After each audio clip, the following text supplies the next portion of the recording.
We just heard from Alec Kuros. He's a professor here at the University of Regina in the education faculty. And if you follow him on Twitter, you know that he has lots to say and lots of helpful things for people to learn about how to be good digital citizens. Right. And when it comes to social media, are there things that people still aren't figuring out, even though it's been around for a while?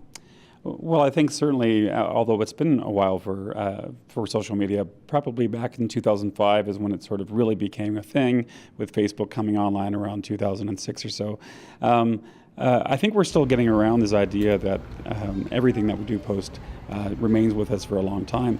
And I think the bigger thing is that it's searchable. So down the road, as you've accumulated much more of your digital footprint through multiple jobs or careers or school, those things that you think were just kind of flew off into the night become actually really important depending on the type of career you might take on. We saw just recently at Harvard a number of students were rejected from school because of the things that they posted online. So whether it's going to, for school aspirations or job aspirations, we have to really get our head around it, that this issue of permanence, that everything's on our public record, and it just takes someone with the right motivation to decide to take that and use it against us. If you ever look back on your own social media record and think, gee, I wish I hadn't have said that, is there a way to permanently delete it? Not so much in Canada. What's interesting, actually, is in Europe, there's actually something called the right to be forgotten. So there's legislation that is there that basically, if you live in one of the EU states, that if you've said something in the past that no longer is happening, you can actually get it legislated to sort of disappear from Google's search results. So we have nothing like that in place here.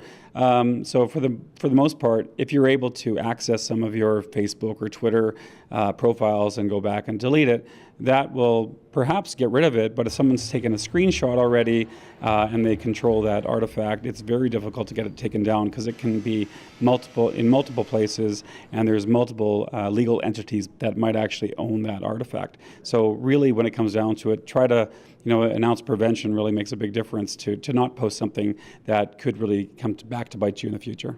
Do you think the younger generation is a little bit better at exercising that ounce of prevention, just speaking generationally perhaps, that perhaps millennials get it more than some of these Gen Xers or the baby boomers? Well, it's kind of a hit and miss on that end.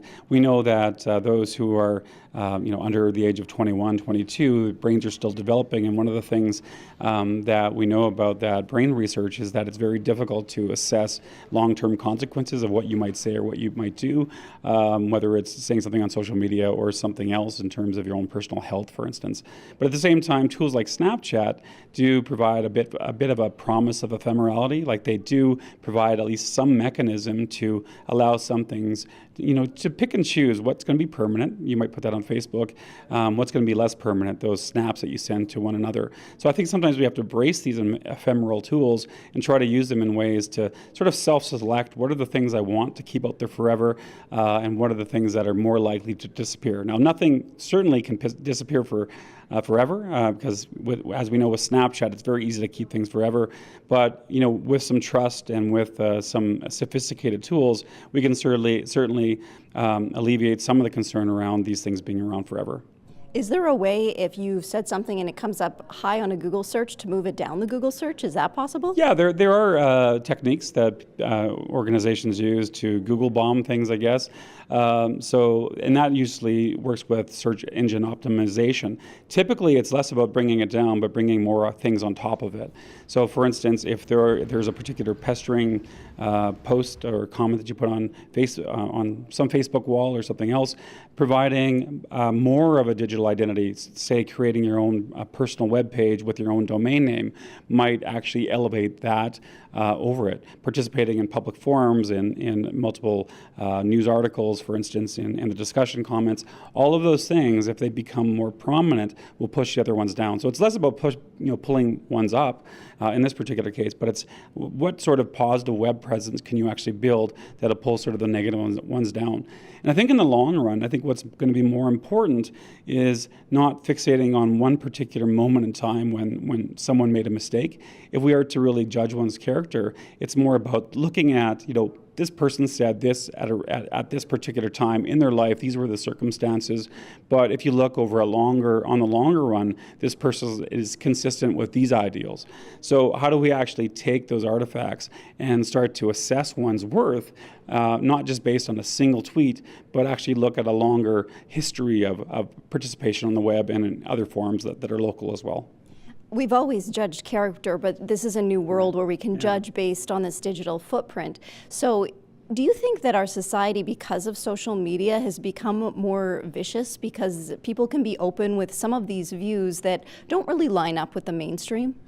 I would say, certainly, I think people can absolutely be more vicious, not only in what they say, because there are people out there that, for whatever reason, whether they're trying to jade or persuade the news cycle, that will be one thing. If they're trying to offend, if they're, for instance, if their livelihood is being a troll, there are professional trolls who try to get something out of you, to create grief for you in these particular spaces.